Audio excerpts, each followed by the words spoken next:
Buenos días, queridos alumnos. El día de hoy tenemos como clase lo que es definiciones lingüísticas.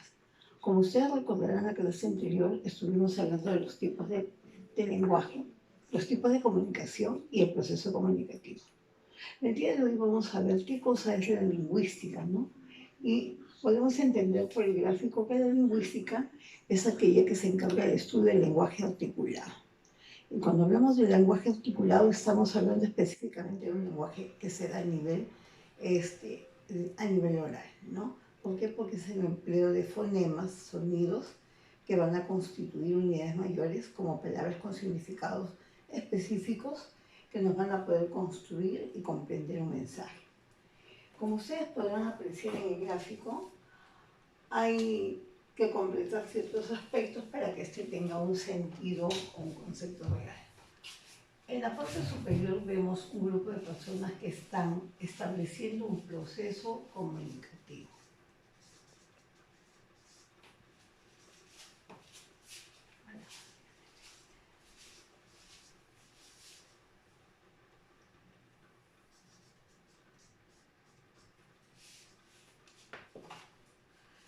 Este proceso comunicativo emplea específicamente a la lengua que está a este nivel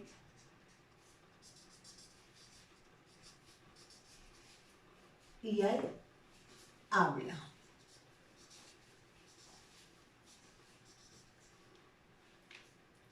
Y como ustedes saben, el habla es precisamente la forma comunicativa oral. Acá podemos notar que en el cerebro humano no hay dos áreas que están muy involucradas con este proceso comunicativo, ¿no? Con esta relación entre lengua y habla. ¿Cuáles son estas áreas? La primera área se denomina área de Broca. El área de Broca es aquella que se encarga de, digamos, entender, desmenuzar, interpretar todos los sonidos que llegan a través de la comunicación, ¿no? El área de Wernicke lo que hace es recoger esos sonidos, llevarlos al cerebro para que el área de Broca los desmenuce, los entienda y poder así entender lo que se nos está en este momento expresando de manera oral. Ahora bien, de toda esta situación del proceso comunicativo vamos a entender ciertos términos que tienen relación estrecha con lo que es la comunicación, el proceso comunicativo. El primer término que vamos a analizar o a aprender es el lenguaje. Y el lenguaje se define como una facultad humana, ¿no?, que nos permite, pues, precisamente establecer este proceso comunicativo, ¿no? Y como ya lo habíamos dicho en la clase anterior, este elemento básico tiene que ser, pues, de manejo tanto del emisor como del receptor, ¿no?, para que haya entendimiento en el proceso, ¿no? El segundo término que vamos a aprender es el de la lengua. La lengua se define como un conjunto de signos, ¿no?, que pueden ser orales o escritos. ¿Por qué? Porque si bien es cierto son fonemas, también son grafías, ¿no? Fonemas en el aspecto oral y grafías cuando lo convertimos a un elemento escrito, ¿no? Y se emplea, pues, precisamente para poder compartir, ¿no?, un proceso de intercambio de ideas, de pensamientos, de situaciones, ¿no?, a nivel comunicativo. El habla es otro de los términos que vamos a reconocer, que es el fenómeno físico e individual, ¿no? ¿Por qué decimos físico e individual? Físico porque es la concretización de la lengua, ¿no? Si bien es cierto, hay un conjunto de signos que podemos emplear para poder elaborar un mensaje, el habla lo que nos va a permitir es, pues, precisamente enviar ese mensaje, y para ello, pues, lo denominamos como un fenómeno físico porque va a emplear el sistema fonético, ¿no? Y individual, ¿por qué? Porque si bien es cierto, un conjunto de personas podemos hablar una determinada lengua, pero todos no lo hacemos del mismo modo, de la misma forma, ¿no? Cada quien le imprime de repente un aspecto de tipo geográfico, cultural, etcétera, etcétera, ¿no? Este proceso fenómeno se realiza teniendo en cuenta que va a emplear ciertas variantes que tienen que ver con la pronunciación sobre todo, ¿no? Ahora bien, vamos a establecer un parámetro de relación entre lo que es lengua y habla. No existe entre lengua y habla. Como podemos ver en el esquema, hay una relación estrecha, es decir, no hay lengua sin habla ni habla sin lengua, ¿no? Si bien es cierto, la lengua es un conjunto de signos, ¿no? Por eso que lo denominamos código, es de aspecto teórico. El habla es la concretización, es decir, la práctica, el uso del conjunto de códigos, ¿no? La lengua es casi fija. Es muy raro que una lengua sufra variantes. En realidad, las variantes vienen con el tiempo, ¿no? De repente incluir nuevos términos, de repente de dejar de lado ciertos aspectos que establece la Real Academia de la Lengua Española. El habla decimos que es variable, ¿por qué? Porque por depender sobre todo de aspectos de pronunciación, hace que dependiendo del lugar, la región, el lugar geográfico, esta pueda cambiar, ¿no? Ser variante. La lengua se da digamos, en el intelecto del ser humano, en la parte psíquica, en la parte mental. Mientras que el habla, para concretizarse, emplea el aparato fonador y esto lo convierte en psicofísico, ¿no? Es decir, lo concretiza. La lengua es de aspecto social, es decir, está diseñado para el uso de toda una comunidad, mientras que el habla es de uso individual. La lengua es perdurable, ¿no? No varía con el tiempo, ¿no? Se mantiene a través del tiempo, siempre se va a transmitir bajo los mismos aspectos y características, mientras que el habla es pasajera porque se da en un momento, ¿no? Algo que yo digo en ese momento es para el acto que yo quiero hacerlo y después ya no está más. La lengua es producto del pasado, mientras que el habla es producto del presente, del momento en el que se habla, pues, ¿no? Que se concretiza la lengua. Bien, ahora vamos a ver qué cosa es un dialecto. Como dice acá, el dialecto es una lengua también, es una forma de lengua que es hablada de distintas formas, ¿no? Dependiendo del lugar, ¿no? Por eso que aquí hemos utilizado esta imagen que representa precisamente un niño, ¿no? Sabemos que en el Perú este personaje lo denominamos niño, pero dependiendo del lugar también va a recibir ciertas denominaciones diferentes, ¿no?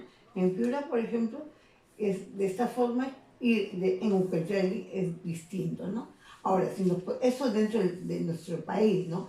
Pero si lo comparamos también con otros países, vamos a ver que hay diferentes denominaciones para lo que nosotros conocemos como niño, ¿no? En Chile, en Argentina, en Venezuela y España reciben otras denominaciones, a pesar de que estamos hablando del mismo personaje en este caso, ¿no? ¿Qué es el socioelecto? El socioelecto, ¿no? Relacionamos si el dialecto es una lengua que es hablada en distintas formas, ¿no? Dependiendo del ámbito geográfico, el sociolecto depende más que nada del aspecto socioeconómico y cultural. La persona va a manejar la lengua dependiendo del nivel educativo que tenga. Y ese nivel educativo cultural depende mucho de la parte socioeconómica, ¿no? De dónde vivimos y qué recursos tenemos para poder desarrollar una educación, ¿no? O un grado cultural.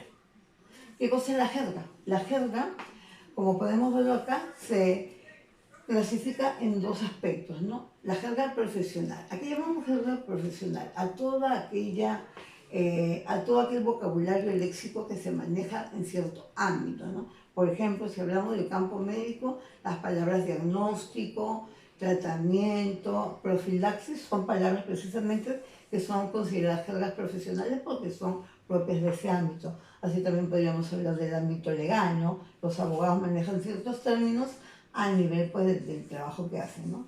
La segunda clasificación para la jerga es la jerga vulgar, ¿no?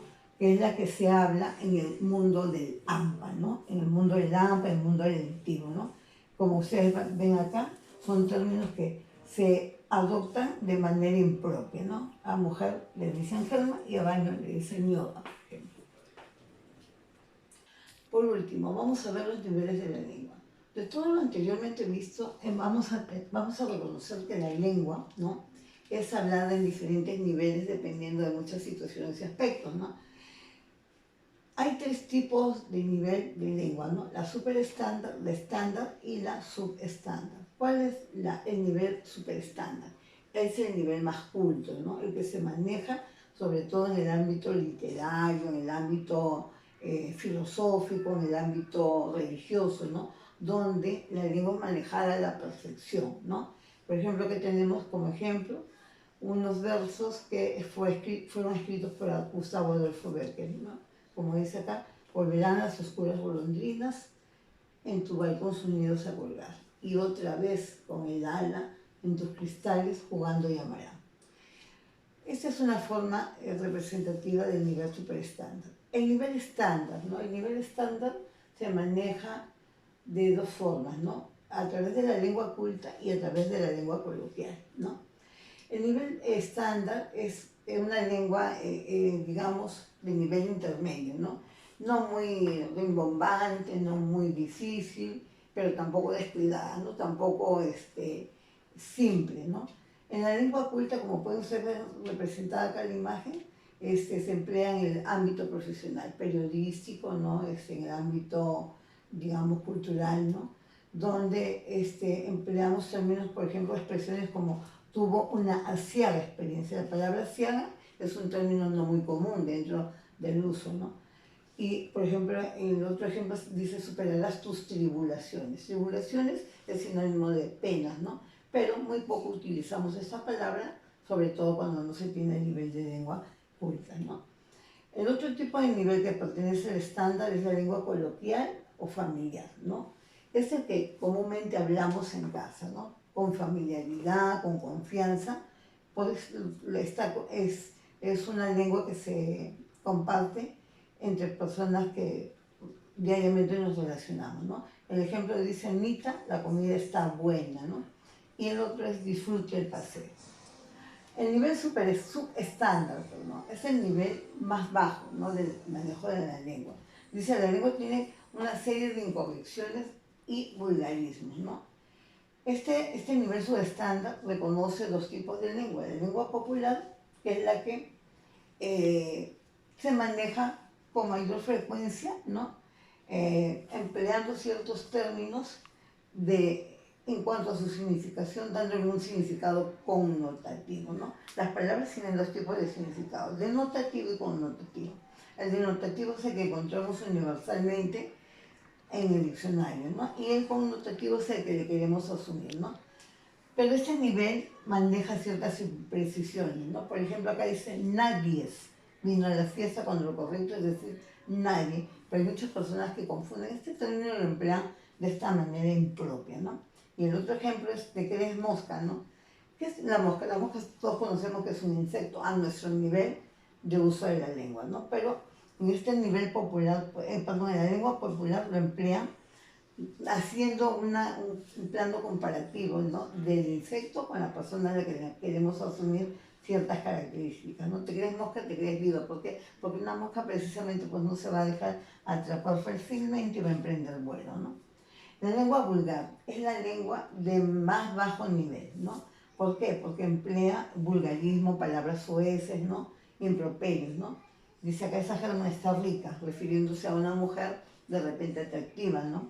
Y no te pongas celofán, cuando le queremos decir a alguien que no sienta celos, por ejemplo, ¿no? Esta es una deformación total de la lengua, ¿no? Ahora bien, alumnos, hemos hecho la referencia al tema, ¿no? Yo creo que es sencillo, claro de entender. En todo caso, las preguntas que tiene la actividad que se les ha dejado con respecto al tema están todas fundamentadas en la parte teórica. Espero que no tengan dificultad para hacer su tarea y conmigo será hasta una próxima oportunidad.